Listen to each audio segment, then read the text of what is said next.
awkward. All right. Well, welcome back to the Roll and Connect, where we connect to what's next. I'm your host, Adam Hoy, and today I have with me Miss Ali Jenkins. Hello. How are you doing? I'm doing good. So, can you give us a little bit about your background? So I'm from Scotland, and I came here in 1989, November of 89, which was a big culture shock. I became a nurse in Scotland, and I did my training there, and I worked in the ER in Scotland, and then I had some friends who said, let's go and play in America for a while. Let's go play in America. Yeah.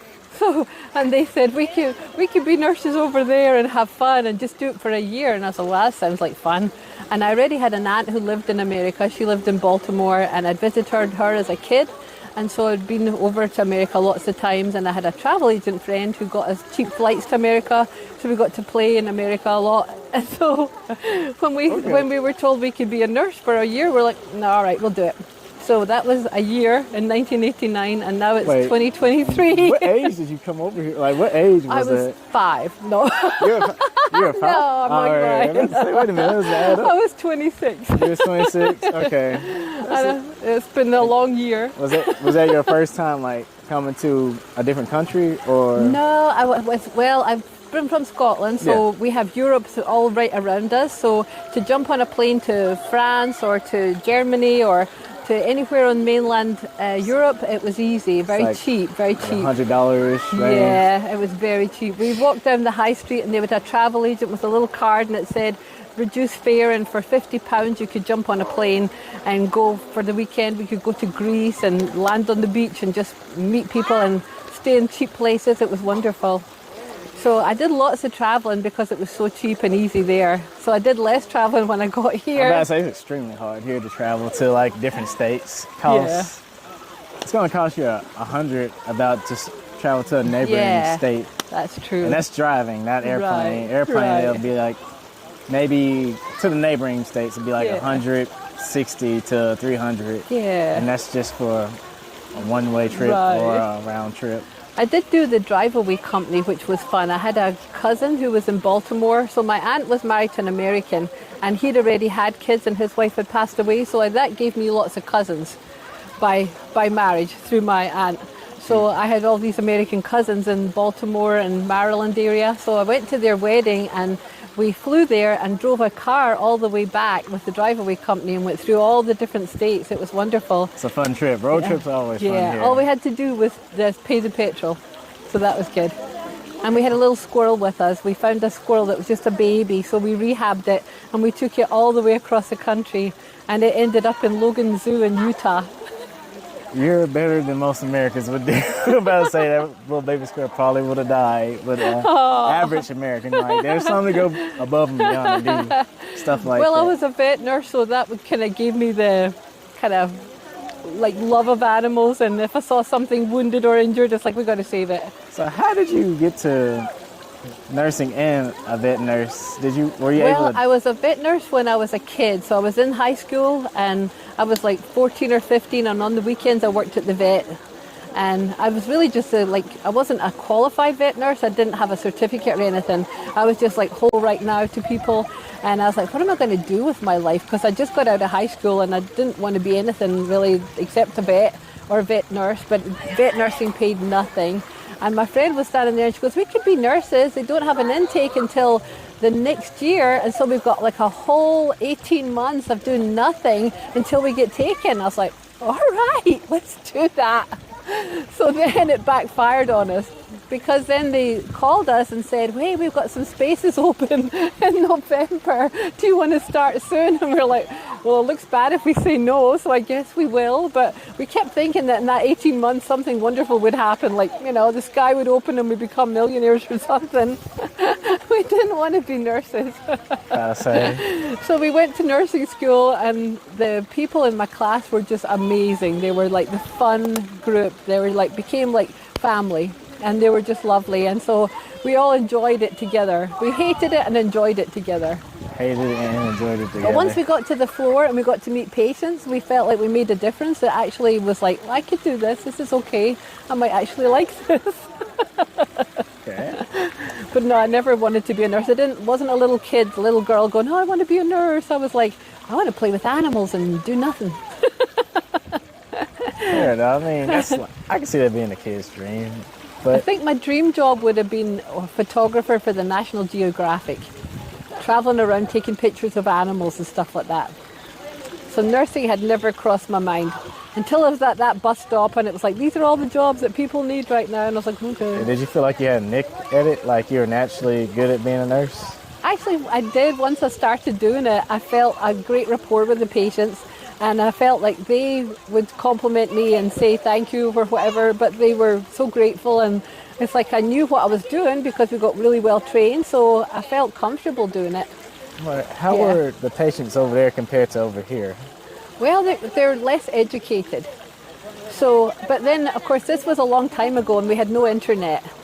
So when I came here, there still was no internet when I came here to America. But the patients here would like go and scrounge through any book or anything like that to find out about their illness and find out what they should to get treated and try to tell us what they should do. And they were very up on what was going on with their body, which is good because then they had some input, you know. But isn't that kind of annoying to a degree? No. It wasn't? No, because if they've found something that can help them, or even if it's like herbal medicine on top of medicine that's chemical, then it's good that they can join that together. And so if they've got some input, it's kind of nice and interesting.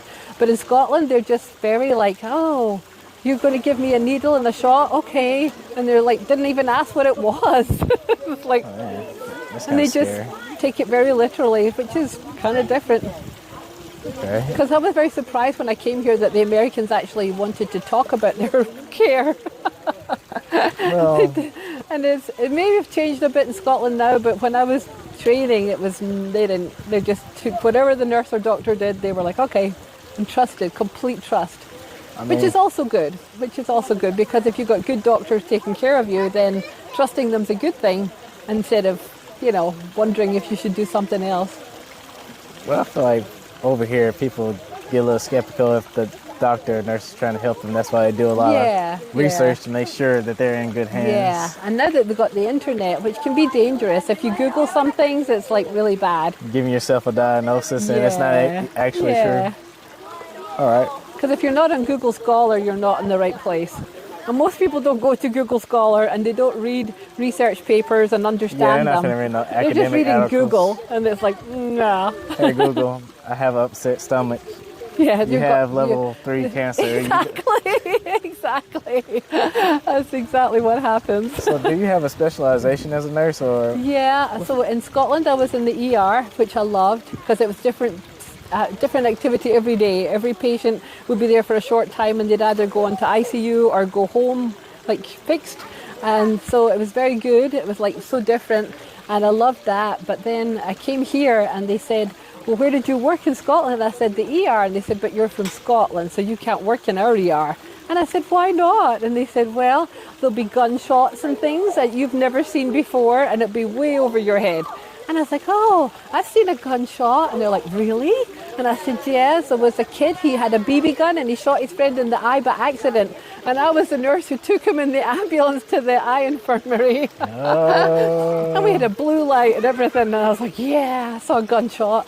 And they were like, okay, you can't work in the ER. Yeah, they gave you a little pat on the shoulder like, no, sweetie, that's not the gunshot we're talking about. And they have like things that we didn't have in Scotland. They have like gangs here and they have people of different different culture than what I was used to. Everybody where I was their arm fell off because they were in a farming accident or something, or they had a heart attack or a car crash, or their gallbladder was flared up, and so they were all like happy little Scottish people. And then I came here and this is like big Little Rock City. It's like New York to me. And it's like, if a gang member came in and started like yelling at me, what would I do? I was like, I wouldn't know how to handle that. I had no street-wise anything. So they were like, you're not going to the ER. You're not ready.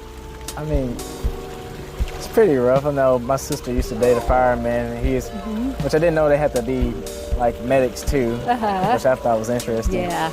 So he was in the back of the little ambulance, and it was funny to me because it was grim. The guy had a hole in his chest, but the only thing he had on was a condom. Oh my gosh. So he was. Was it the woman that shot him? No, it was the boyfriend. Oh, yeah. Yeah, Right. he didn't know though. Oh dear. And I was like, Oh dear. Imagine getting to the pearly gates and like that's all you had on. Like, well, how'd you get here? Be an interesting conversation to have. So I can only imagine how many crazy stories like ER people have. Like, but when they say it's rough, they truly do mean it's rough. Because some people, especially in a city like this, where it does have gangs and it's kind of violent, but there's also stupid people here too. And I feel like you have to be stoic in the ER sometimes. Yeah, they're a different breed. They know what they're doing. Yeah, so they told me that I should go and work in bone marrow transplant, and I had no idea what that was. It's oncology, and it's for patients with multiple myeloma, which is a blood disorder that goes to the bone. It's like the bone marrow is affected, and the cancer is like pretty lethal. It's like used to be a death sentence.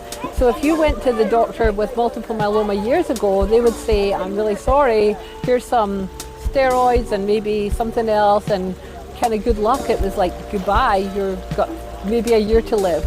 And so Dr. Barloghi and Jaganoff came from MD Anderson in Houston, and they brought the program to UMS right when I was arriving.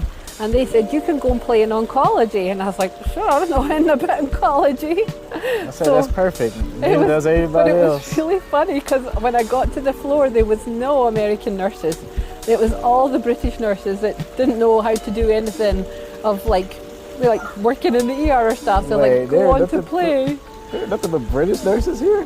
Well, that was 1989, 1990.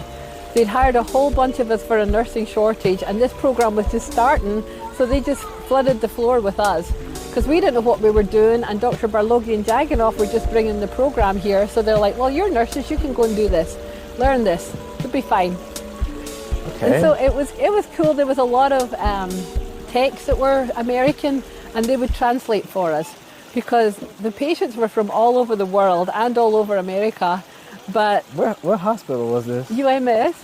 Yeah. This is here in like Arkansas? Yeah, UMS in Little Rock. Mm-hmm. You had patients all over the world? For myeloma, yeah. Oh, because y'all, it was okay, it was so specialized, yeah. Okay, now I understand. Yeah. And so none of them understood us because we had really thick accents when we first arrived. So the techs became our friend and they translated for us because they were American. Gotcha. So we'd say stupid things like I had one patient, every time I walked out of her room, I'd say, can I get you anything? And she, after being there, because they're there for months, and then they come back again for months, and they said, what is a hen? What is a hen? And I said, I have no idea what you're talking about. And they said, every time you leave the room, you say, can I get you anything? And I said, oh, I'm saying, can I get you anything? Oh, you slowed it down. Okay. And our first day there, they gave us lockers, and some of the English nurses, they had to get keys for the locks and stuff, and the police came up and they said, so what do you have in your locker? And she goes, I've got a piece. And he goes, you can't have guns at work. And she goes, oh, I don't have a gun. I've got a piece. I've got a piece in there. And he's like, what are you talking about? And she opened it up and it was a piece in jam. It was 2 pieces of bread with jam, which we call a piece in jam. So he was like, interrogating her about this gun that she'd brought to work, and she's like, you're crazy. And then she said she had to go and get a fag because she was gasping for a fag because she was really stressed out, and she asked for a break. So she went to the head nurse and she said, I'm so stressed out by these police, I'm gasping for a fag, can I go downstairs and get a fag? And she's like, what are you talking about? And she just wanted a cigarette. So we had a lot of issues when we came here. We did not speak English at all. And we had to slow down and kind of talk posh like I do now so that people understood us. But it was a lot of fun. The patients enjoyed it because we got into lots of trouble. How did you maintain, like, what was your relationship with it sounds like it was very healthy with your relationship with your patients. Yeah. How do you keep that, or how do you establish it was a very unique situation because they were so sick, and Dr. Barloghi and Jaganoff had kind of brought the cure with different protocols and different experiments, and they found that they could get them into remission for years and years, so it was no longer a death sentence. So that's why people came from all over the world. So they were there for a long time. So we got used to them and like seeing them every day, and they became kind of like family. And we didn't know anybody here in America, so it's like they were kind of like our friends that we saw every day. And so we had maybe not a healthy relationship because we would like write to them and visit them and they'd visit us. And, you know, a lot of nurses, if they get too close to their patients and they die, it's really traumatic. Well, it was traumatic, but we just did it anyway. We went to all the funerals if they did pass away, and we would like write to them, visit them. And I don't know if that's what you're supposed to do, but we did it anyway. And it was kind of fun. Not the funerals, obviously, but getting close to them and getting to know them. And we gave them great care, so I feel like it was good. they're taught not to do that here. I think we're taught not to do that, yeah. We just did it anyway. But I feel like that's the most human thing to do. Yeah. And they say that you'll get burnt out quicker if you get too close to your patients, but... Not if you actually heal them and like they become well. But for the ones that passed away, you can get burnt out if you get too close and you cried at the funeral and the family are there and you're at the front row with the husband hugging him and you're crying more than the family. Yeah, I mean... But I learned a lot from it, and I felt like we grieved with them, but at the same time, we learned from it. Like, I'd go home at night and people would be bitching about stupid stuff like, oh, the dishwasher's full, or the floor's dirty, or the dog's pissed on the floor or something. And I would just feel overwhelmed with gratitude that I was alive to see my dirty dishes and my dirty floor. Because there's people up there dying and people struggling to survive and take their chemo and go through all the side effects. And I think we all were. We were just overwhelmed with gratitude that we were alive and healthy and we had our families. So it was like a different kind of nursing. It was like other people went to other floors and we got that floor, and it was probably a blessing. It was probably meant to be, because it changed us. It made us completely grateful for everything in life. And it's never changed. I still feel that way today. I never thought of that. Maybe that's why a lot of nurses are depressed, because they don't get to express that humanity part. Yeah. And I feel like if you are surrounded, which you are in a hospital, because somebody's going to die in a hospital, you can't save everybody. Yeah. But having a positive familiarity with death makes you more vibrant as an individual. It is. It really is. Coming to terms with death is like a big thing. Some people left. Some people couldn't handle it. And living with patients that are critically ill and could die, it's not for everybody. Definitely not. But when you can accept it and kind of just enjoy the patients and do all you can to help them, then it's kind of a blessing. It really is. It changes you. It completely changed me. I was less selfish afterwards, because I was like, you know, just all about me, because I was 26, you know, I was an asshole. 26. Let's go to America to have fun. Yeah, I'm on vacation, I'm having fun, and it changed me completely. But in a good way, I think. Right. So how did nursing change as the years progressed? Well, they got more and more short-staffed here, and so we had lots of more work to do and lots more patients that were critically ill, and trying to keep them all healthy and hang all their IVs in time and get all their meds in, because they got like just IVs every hour, every half hour, antibiotics, blood, platelets, oxygen. You had to turn them. They were like very critically ill patients. And when you have 3 patients, you can handle that. And then as it gets more and more patients and less staff, and the upper management can't handle the amount of staff, like giving you enough staff, it becomes like, I can't do this anymore. It's not fun anymore. Okay, so why did it become like short staff over time? Well, I think just budgets, cutbacks, because everybody's struggling.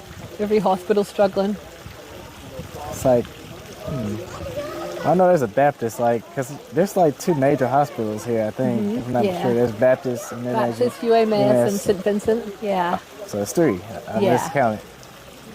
Is it like a competition of nurses, like to hire? I don't think so. I mean, I think everybody just goes where they want to go. I don't think, maybe there is now that there's more money at one than another if they can pay more. Talking about that. So has travel nursing become more of a problem? Oh, yeah. That's okay. Yeah. That's one of the sources. Yeah. Okay. So that happened with COVID. So I did some travel nursing. I did moonlighting. So I did travel nursing in Little Rock. So So I worked at Children's Hospital 3 nights during the week, and then I worked at UMS on the weekend. So I did travel nursing. They paid my accommodation and they paid, which was where I lived anyway. And all I did was travel across the bridge. Does that like mess with your retirement a little bit? Like if you don't? Oh yeah, it messes with your life, yeah. Okay, because I know my mom, she said she was telling me to tell some of my nurse friends, like, tell them don't do travel nursing. I know they want to because they're young, but it messes with their retirement. And then they need to get somewhere to stay. Oh, yeah. And well, I think if you're young, you should do it. Because if you're young and single and have no responsibilities, go and experience all these different places and get the money and put it aside and save, for your retirement, put it into retirement and load that fund up so that you can retire early and enjoy traveling everywhere you can go. Okay, that's what I was kind of trying to tell them, like, you don't have to invest in a company. You can retire through, there's 2 loans, I forget. A Roth loan and a IRA. Invest in those. Only difference I know is one taxes you, the other one you can only put so much money in it per year. Right. So I can't The give you too UMS much. is a great retirement plan. They match what you put in, and so it's really good. It's like one of the best, I think. The UMS, the state retirement's good.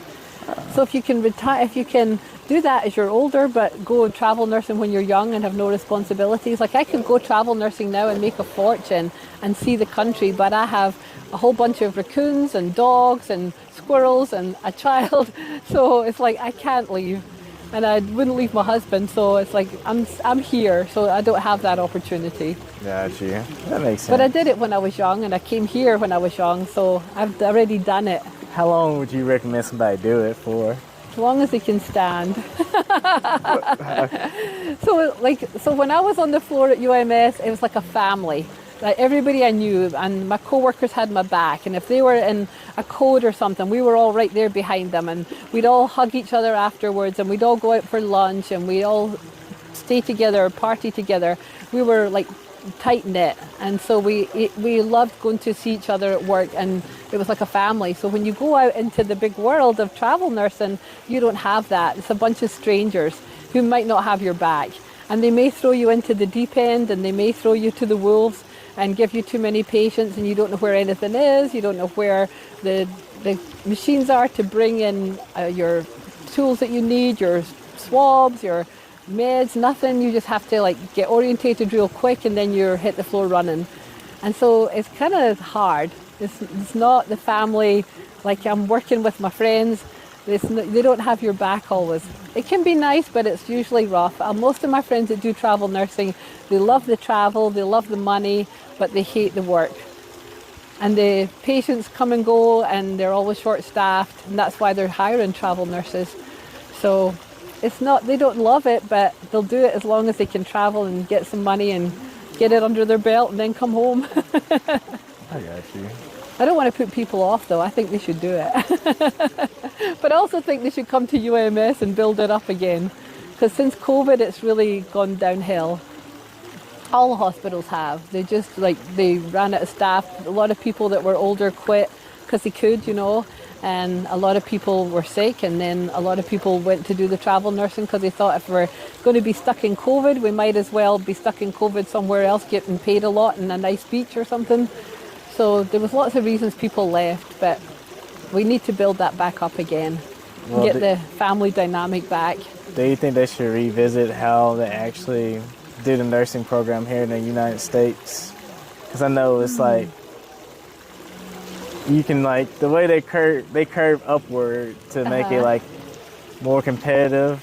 Well, right now they've kind of gone with like, we're so short-staffed, they're like fast-tracking nurses. So you don't have to do the full degree, you can be fast-tracked a little, and they're trying to just get more people in. So they may come in less experienced and terrified, but we need them. So they're fast-tracking nurses as fast as they can. Okay. So we need the experienced nurses to stay. We need them to nurture the new ones and to be there for them. Not devour them and treat them like crap. Yeah. And so I was very lucky because since I came here, I've only met nice people. The nurses that precepted me were wonderful, And we make a point of really being nurturing to the new people because we want them to be like us. We want them to treat the patients well and to do everything that we do and just mimic everything we do so they're good nurses and they can stay and love it. Because if you treat them like shit, they're not going to stay. So even if they're a scared, not really great nurse, you want to nurture them and bring out the best in them because they've all got it, or they wouldn't be in nursing. You just got to find how to train them and teach them and help them. And it's good. Once you do, then they come back and come to our floor and then we've got our friends working with us. What's some advice you would give to a nurse or a student that's wanting to become a nurse? Study hard and know your stuff, and then try and find a great preceptor. Like ask for your preceptor, pick them out and pick out the best one that's going to be nurturing and help you, and ask to be on orientation as long as you can so you can learn everything. And don't be afraid to ask questions. If you're worried that you're going to do something wrong, don't be afraid to ask because it's going to save the patient if you ask. There's no stupid questions. No stupid questions, and don't do something and ask for forgiveness later. Just right, because it's too critical. Yeah, it's too critical. Yeah. I'd rather just ask for forgiveness later. You can do that with gardening, maybe, but not with patients. That was somebody's life, yeah. Not with human life. All right. Well, that was my little intake on nurse culture. Now it's up to you as the viewer to decide whether to connect or disconnect. Until next time, keep it rolling.